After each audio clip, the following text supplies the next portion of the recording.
terus diteguhkan untuk kami bertumbuh dan terus berbuah-buah bagi kemuliaan Tuhan. Bapa di surga, berkatilah agar firman-Mu menjadi terang di dalam perjalanan hidup kami. Di tengah-tengah tekanan-tekanan yang ada, biarlah kami tidak menjadi orang yang lemah, apalagi menyerah. Tetapi kami menjadi orang yang tetap menaruh pengharapan dan percaya kepada Tuhan sendiri. Terima kasih Bapa, terpuji nama Yesus kami berdoa. Amin. Silakan duduk Bapak. Shalom. Mari kita membuka firman Tuhan hari ini dalam 2 Timotius pasal yang kedua ayat 1 sampai dengan ayat yang ke-6. 2 Timotius pasal 2 ayat 1 sampai dengan ayat yang ke-6. Saya bacakan kepada kita demikian firman Tuhan. 2 Timotius pasal 2 ayat 1 sampai dengan ayat yang ke-6. Sebab itu hai anak, jadilah kuat oleh kasih karunia dalam Kristus Yesus. Apa yang telah engkau dengar daripadaku di depan banyak saksi, percayakanlah itu kepada orang-orang yang dapat dipercayai, yang juga cakap mengajar orang lain. Ikutlah menderita sebagai seorang prajurit yang baik dari Kristus Yesus, seorang prajurit yang sedang berjuang, tidak memusingkan dirinya dengan soal-soal penghidupannya, supaya dengan demikian ia berkenan kepada komandannya. Seorang olahragawan hanya dapat memperoleh mahkota sebagai juara apabila ia bertanding menurut peraturan-peraturan olahraga. Seorang petani yang bekerja keras haruslah yang pertama menikmati hasil usahanya. Amin. Berbahagialah kita saudara-saudara yang telah membaca bagian firman Tuhan ini, dan kita adalah orang yang lebih berbahagia, kita yang percaya dan melakukan firman Tuhan. Saudara-saudara, tekanan kehidupan pasti selalu ada, baik di dalam pekerjaan, di dalam pelayanan, bahkan di dalam keluarga. 3 hari yang lalu ada seorang teman berteleponan dengan saya karena dia sedang menghadapi tekanan dari istri. Jadi ternyata suami bisa juga menghadapi tekanan di dalam rumah, atau sebaliknya istri juga bisa menghadapi tekanan di dalam rumah. Jadi tekanan kehidupan pasti selalu ada, dan dia selalu hadir di dalam segala aspek hidup kita. Tetapi satu hal yang harus kita lakukan adalah bahwa di dalam segala sesuatunya kita harus menghadapinya. Ya. John Hagee berkata, selama Anda hidup, Anda akan menghadapi masalah. Tetapi Anda melayani Tuhan yang menghadapi masalah. Nah, saudara-saudara, luar biasa. Ya. Jadi selama saudara dan saya hidup di dunia ini, Anda akan menghadapi masalah. Itu adalah realitas. Itu kenyataan kehidupan. Paulus juga mengatakan selama kita menumpang di dalam dunia ini, kita akan terus menghadapi yang namanya keluhan demi keluhan. Tetapi mari kita belajar bagaimana di dalam kita menghadapi tekanan itu kita menjadi kuat. Bukan untuk dihindari. Jadi tekanan kehidupan yang selalu ada tadi bukan untuk dihindari, tetapi untuk dihadapi. Nah, saudara-saudara, Paulus menyampaikan bagian ini kepada anak rohaninya yang bernama Timotius. Karena di latar belakangnya yang pertama, karena Timotius adalah seorang hamba Tuhan yang masih muda, sehingga perlu bagi Paulus untuk terus mengingatkan dan menasihatinya untuk terus kuat. Ya. Yang kedua, karena kesukaran dan tekanan yang terjadi pada zaman itu. Karena gereja dan orang-orang Kristen sedang mengalami penganiayaan yang begitu luar biasa, dan juga penyesatan dari pengajar yang sesat. Keadaan zaman yang begitu sulit, yang begitu sukar pada zaman Paulus dan pada zaman Timotius, Sehingga kemudian di hampir akhir kehidupan daripada Rasul Paulus, beberapa minggu atau mungkin beberapa hari, saudara-saudara, lalu kemudian dia menuliskan bagian suratnya yang kedua ini, sebelum nanti akhirnya Timotius mati dengan kepalanya dipenggal di jalan Otrio di Rom. Maka dia menyampaikan pesan ini kepada Timotius supaya dia tetap kuat di dalam segala tekanan apapun dan dimanapun dia harus melayani Tuhan. Saudara-saudara, lalu kemudian Paulus memberikan sebuah contoh untuk dilihat oleh seorang Timotius, bagaimana dia menghadapi tekanan yang ada di dalam kehidupannya, baik yang disebabkan oleh kesukaran karena penganiayaan, juga karena penyesatan dan pengajaran-pengajaran sesat yang ingin merusak kehidupan orang-orang Kristen pada zaman itu. Lalu Paulus kemudian mengatakan, lihat,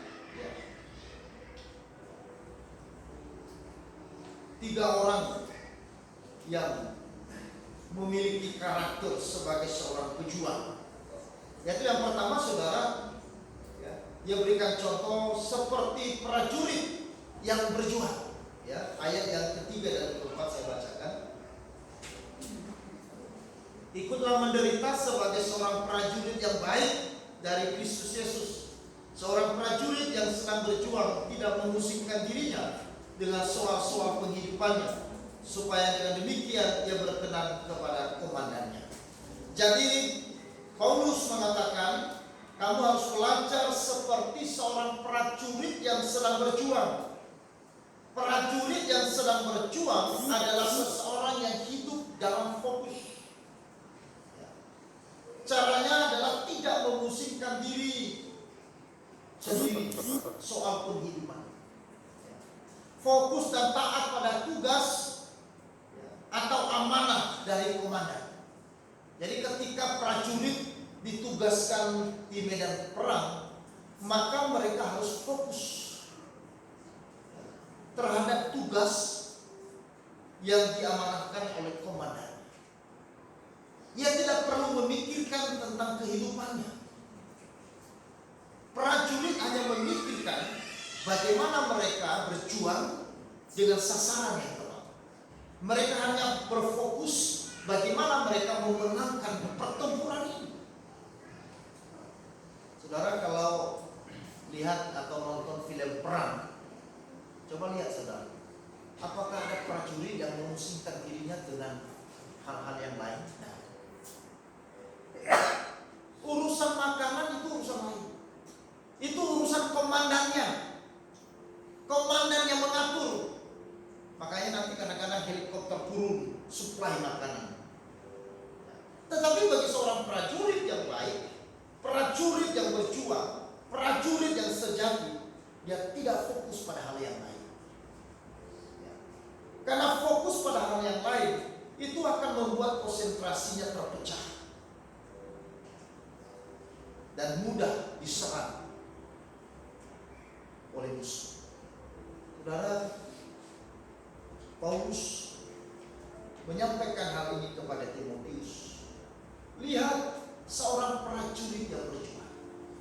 Sekarang kamu ditugaskan Tuhan untuk melayani, maka engkau harus fokus kepada tugas dan panggilan.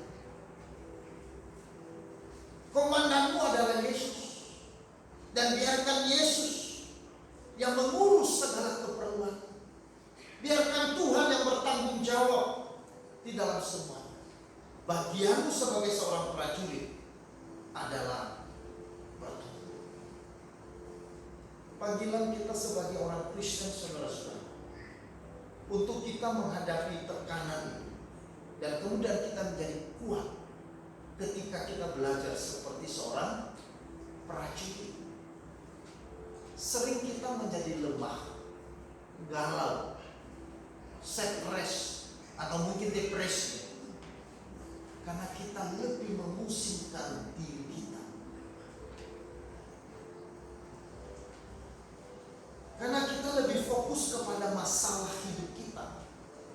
bukan kepada masalah iman kita.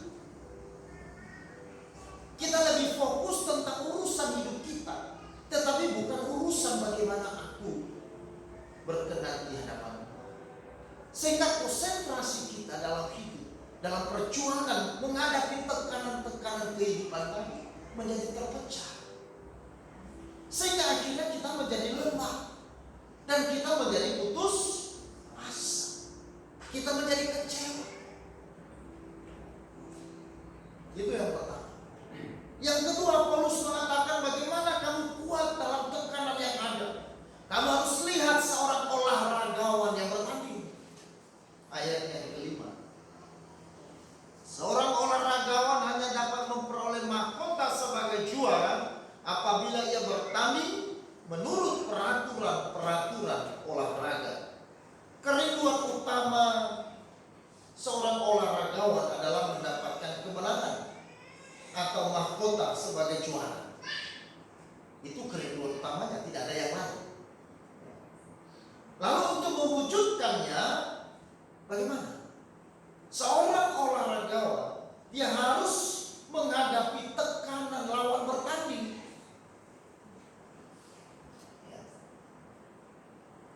Saya sebagai seorang olahragawan, apakah itu pelari, apakah itu seorang atletik, atau yang lain, maka tekanan yang saya hadapi di dalam pertandingan itu adalah tekanan lawan saya bertanding. Ya enggak? Waktu kita main bola, tekanannya adalah dari lawan yang bertanding. Lalu bagaimana kita kuat menghadapi tekanan itu? Maka caranya adalah kita harus mengikuti aturan main. Kita harus mengikuti aturan main. Bagaimana kita bertanding? Kita harus memperhatikan strategi, memperhatikan aturan-aturan dalam sebuah permainan itu. Jangan sampai kita membuat sebuah kesalahan. Pernah kita nonton dulu pemain bola kaki, ya, sepak bola. Luar biasa. Hampir mereka itu menjadi juara. Tetapi akhirnya kalah karena kesalahan dari siapa? Dari backnya. Backnya tendang masuk di gawangnya. Itu gol bunuh diri. Karena nah, aturan main bagi kita yang bertanding secara rohani, yang bertanding secara iman dalam kehidupan ini, dia itu apa aturannya? Mengandalkan Tuhan dan tidak mudah. Amin. Aturan main kita di dalam menghadapi tekanan hanya satu: mengandalkan Tuhan dan tidak mudah menyerah.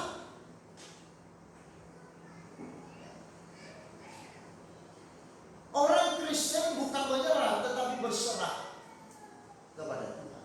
Menyerah dengan berserah itu beda.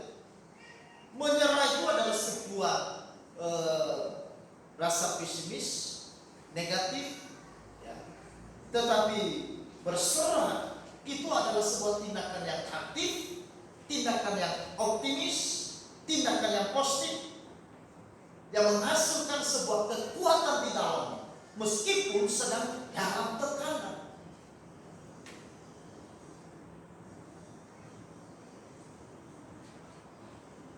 John Hagee kemudian berkata begini, ujian iman terbesar adalah ketika Anda tidak mendapatkan apa yang Anda inginkan, tetapi Anda bisa mengucapkan terima kasih.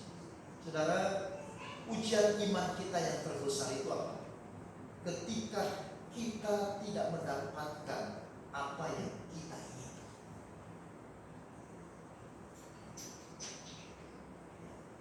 Ujian iman yang terbesar dari seorang Ayub adalah ketika ia diuji dengan kehilangan segalanya. Bukankah Ayub berdoa supaya dijauhkan dari malapetaka dijauhkan dari ini, dijauhkan dari ini. Tapi Tuhan menguji. Ujian iman kita, saudara, adalah ketika kita tidak mendapatkan apa yang kita inginkan. Seringkali harapan-harapan besar yang kita rindukan itu bisa menjadi ujian. Apakah ujian itu kemudian membawa kita berproses di dalamnya menjadi emas yang murni, atau sebaliknya kita akan meleleh karena ujian itu?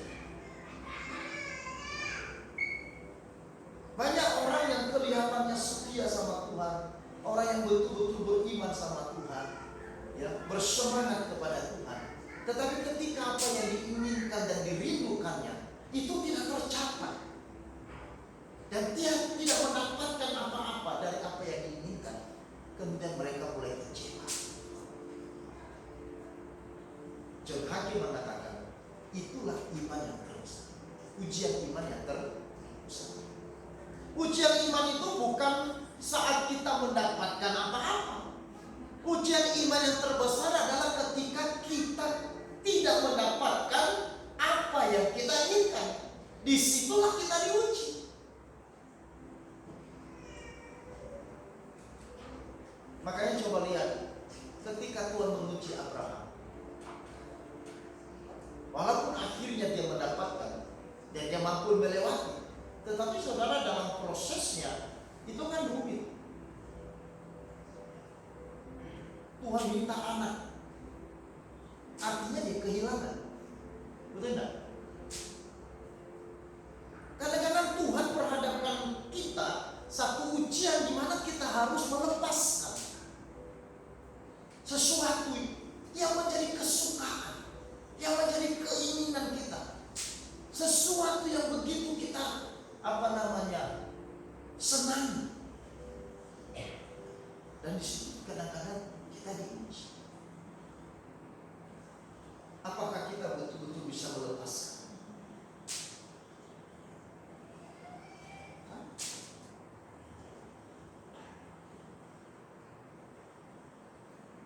Tuhan tidak menguji Abraham dengan yang lain, tetapi dia menguji Abraham kepada sesuatu yang paling dia cintai, sesuatu yang paling dia kasih, sesuatu yang paling dia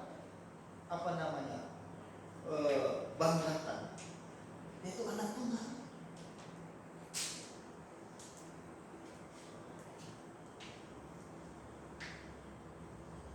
Tetapi ketika Abraham kemudian menghadapi tekanan yang besar, itu tekanan yang luar biasa semua.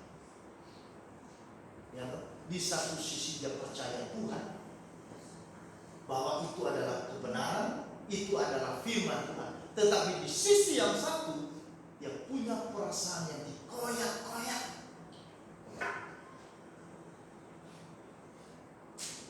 Saya tidak bisa bayangkan situasi Abraham pada saat itu.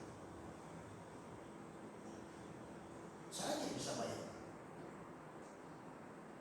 Anaknya bukan sedang sakit, diminta untuk dipersembahkan, disembelih.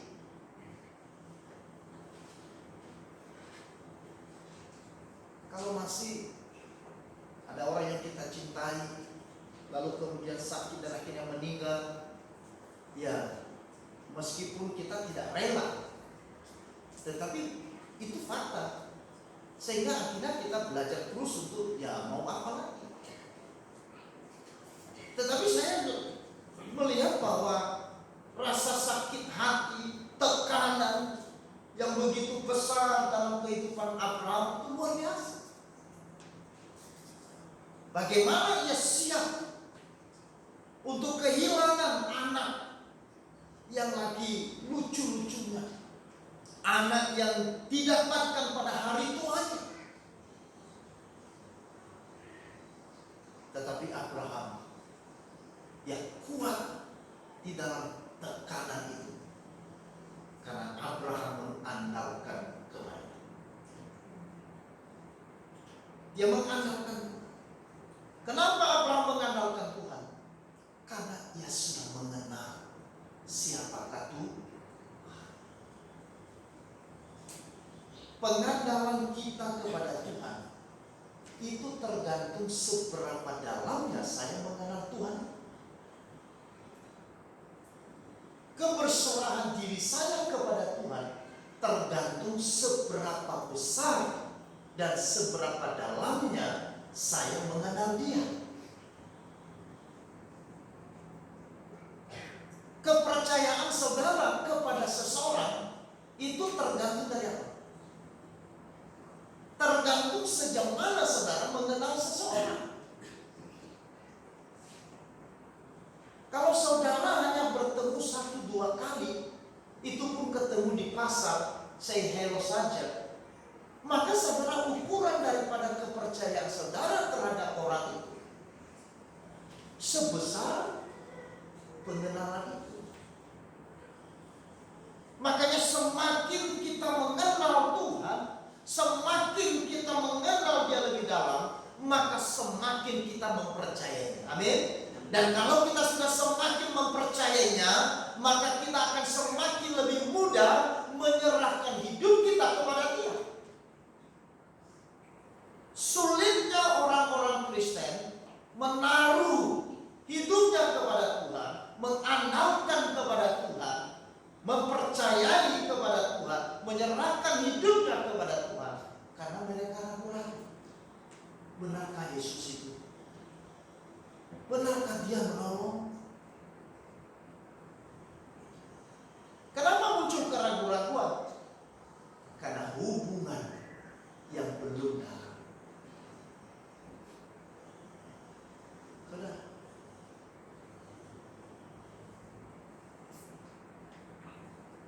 suami dan istri adalah orang yang memiliki hubungan yang paling intim, betul ya?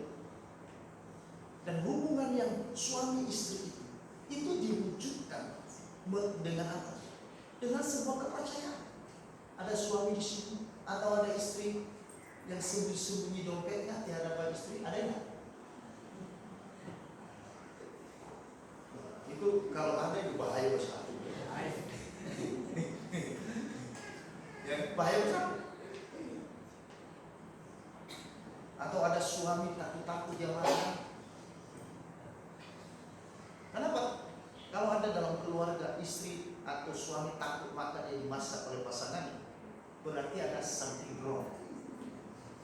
Ya, ada sesuatu, ada kecurigaan. Jangan-jangan cyanida masuk.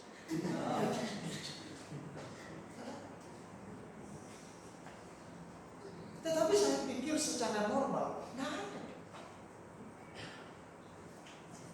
jangankan saudara-saudara yang ditaruh oleh istri, di dalam mulut istri pun juga dia mau makan. Enak. Karena hubungan. Ada hubungan. Ini yang mau dikatakan oleh Paulus kepada Timotius. Berjuanglah seperti seorang olahragawan yang mematuhi peraturan-peraturan olahraga itu, dan di dalam pertandingan iman, pertandingan rohani, di dalam menghadapi segala tekanan dan beban kehidupan. Oleh karena masalah yang silih berganti hadir dalam hidup kita sebagai orang percaya, saudara, bukan berarti karena kita disebut sebagai orang percaya, sebagai anak Tuhan, sebagai hamba Tuhan, lalu ujiannya makin kecil. Salah.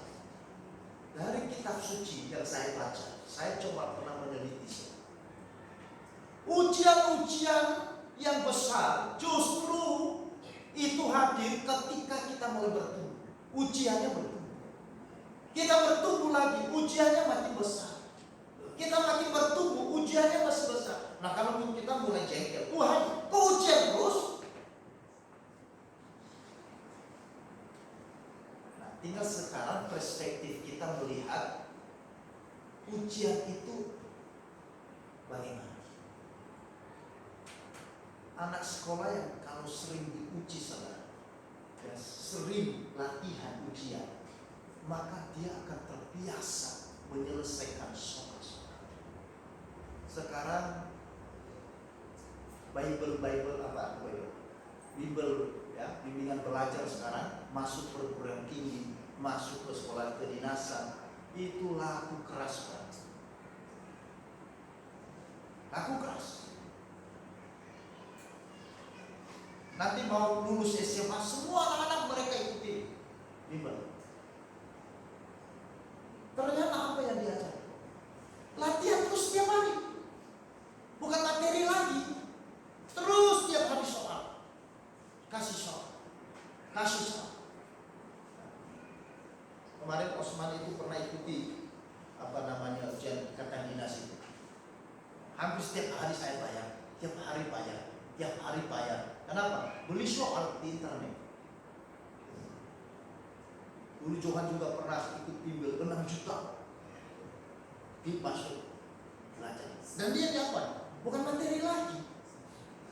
Mengerjakan soal setiap hari. Setiap hari dia harus selesaikan soal. Setiap hari ada soal. Dia beli soal setiap hari. Dia beli ujian setiap hari. Tujuannya apa?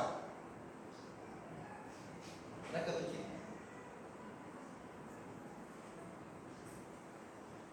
untuk melatih dirinya menyelesaikan tekanan itu. Sama. Maka jangan saudara kita menjadi putus asa ketika kemudian kita diuji Tuhan. Ujiannya tidak akan pernah berhenti selama kita hidup. Tetapi bersyukur jikalau saudara kemudian terus diuji oleh Tuhan. Diuji oleh Tuhan. Itu artinya bahwa saudara punya kekuatan. Kekuatan saudara makin bertambah karena ujiannya juga makin bertambah. Jangan bangga, saya nggak ada uji Tuhan. Jangan bangga dengan itu. Dan jangan merasa senang. Jangan-jangan saudara sedang tidak di dalam proses. Jangan-jangan saudara sedang mati suri di dalam iman.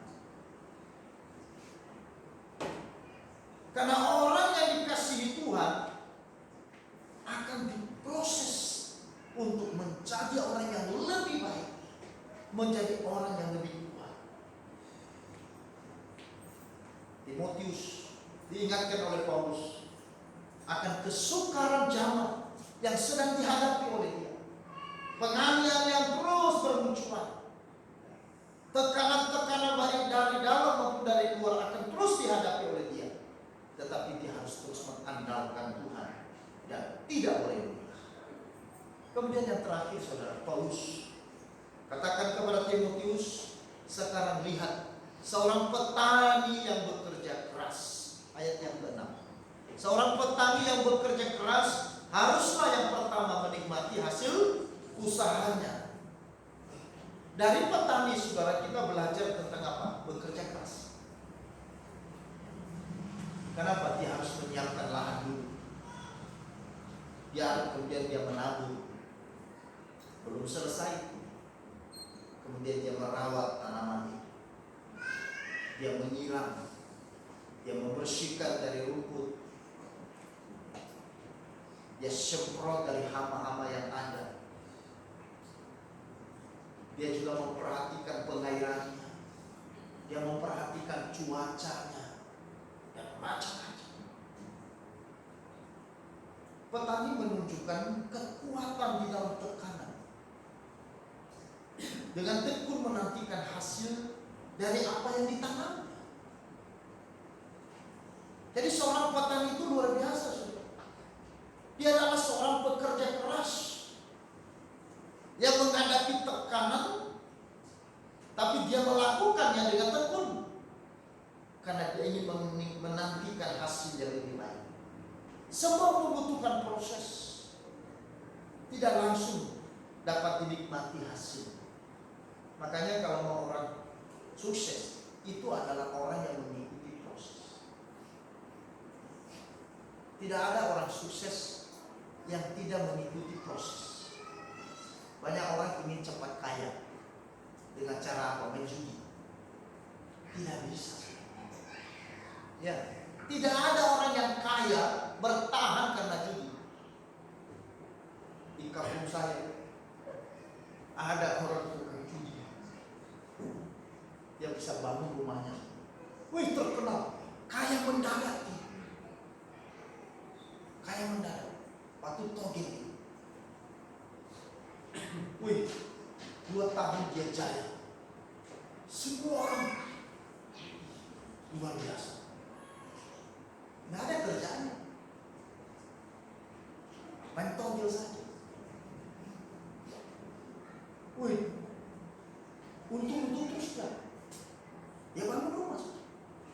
Setelah bangun rumah, semua fasilitas dalam rumah lux.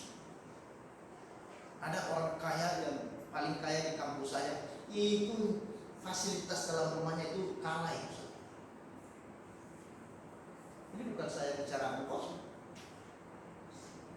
2 tahun jaya, kemana-mana luar biasa. Tapi apakah bertahan? Kenapa? Karena dia tidak belajar berproses. Apa yang terjadi sekarang? Lari dari kampung. Sekarang di Kalimantan. Pernah jadi bendahara gereja di kampung saya. Ambil uang gereja, kas habis. Ini saya tinggal gereja. Ini orang yang kaya kan? Waktu dia kaya, pas tahun baru saudara, coba ya, dia beli hampir 10 juta itu kembang api, hampir 10 juta kembang api. Kembang api itu di kampung saya, semua orang datang lihat karena tidak pernah orang beli kayak begitu. Kalau dulu waktu kecil pakai meriam, pakai dari bambu.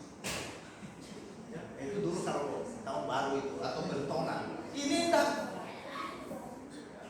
paling petasan atau apa kembang api kecil-kecil. Ini enggak, yang kembang api yang mahal itu. Itu heboh di kampung saya. Malam tahun baru saudara. Saya lupa tahun yang berapa, 5 tahun yang lalu atau berapa. Sampai hampir jam 4 pagi baru habis. Hampir 10 juta. Semua orang kampung menonton, ya kan? Karena kembang api yang bagus-bagus kan itu yang pada luar biasa. Tapi apa yang terjadi? Hampir mau selesai kembang api. Kemudian ada kembang api yang besar sekali, ledakan. Itu bapaknya juga ada di lapangan. Apa yang terjadi? Jatuh persis di kepala bapak.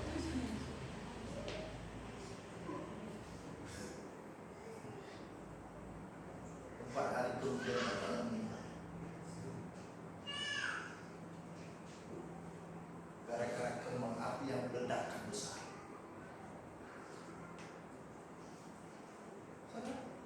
Hidup ini berproses. Maka waktu kita menghadapi masalah, tidak instan saudara-saudara selesai simsalabim masalah selesai. Makanya jangan bodoh, jangan kita mau dibodohi saudara oleh pengajar-pengajar yang sesat, pengajar-pengajar yang tidak benar. Kalau engkau ikut Yesus, semua beres. Kalau ikut Yesus, masalah semua beres. Ngomong kosong. Yesus tidak mengajar ini. Kita belajar berproses di dalamnya karena kadang-kadang ujian yang datangnya dari Tuhan justru itu untuk kebaikan saya dan saudara. Untuk membentuk kita menjadi memiliki karakter yang teguh, karakter yang kuat di dalam kita menghadapi tekanan. Tidak selalu masalah itu buruk. Kadang masalah diizinkan untuk menghasilkan sesuatu yang baik. Makanya kemudian Ayub yang sedang diuji Tuhan, dia mengatakan, aku akan timbul seperti emas yang murni.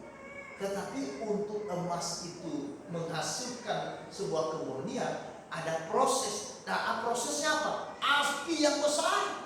Makanya emas itu kan ada kadarnya. Ada, kalau orang bilang karat, 18 karat. 22 karat, 24 karat. Nah, 24 karat itu hampir logam yang mulia. Itu lebih bagus. Itu tergantung bagaimana pembakarannya, pemanasannya. Semakin pemanasannya, apinya semakin besar, maka dia akan menghasilkan kemurnian emas. Itu prinsip. Makanya Ayub mengatakan, aku tahu aku sedang diuji oleh Tuhan, dan aku yakin juga Ia akan memurnikanku dalam pergumulan, dalam masalah, dalam tekanan yang hebat ini, sehingga aku kemudian menjadi emas yang murni. Saudara-saudara, mari kita kuat dalam setiap tekanan hidup kita. Jangan lemah, jangan menyerah. Belajar percaya, belajar mengandalkan Tuhan, dan biarkan Sang Komandan hidup kita mengatur, memimpin, memelihara hidup kita, melewati setiap masalah, menghadapi setiap pergumulan yang mungkin setiap hari kita hadapi, atau mungkin sebuah pergumulan yang kita tidak tahu bagaimana mengatasinya. Begitu rumit, begitu sulit, sepertinya dan seolah-olah kita tidak kuat untuk menanggungnya. Tetapi percayalah kepada Tuhan, andalkanlah Tuhan dengan hati yang terus mendekat kepada Tuhan, dengan tekun. Jangan menjadi malas, jangan pasif, jangan sekali-kali kecewa sama Tuhan, tetapi biarkan ketekunan kita seperti ketekunan seorang petani. Amin. Biar kita juga menjadi orang-orang yang terus berjuang sampai kita memperoleh mahkota, seperti semangat dari seorang olahragawan.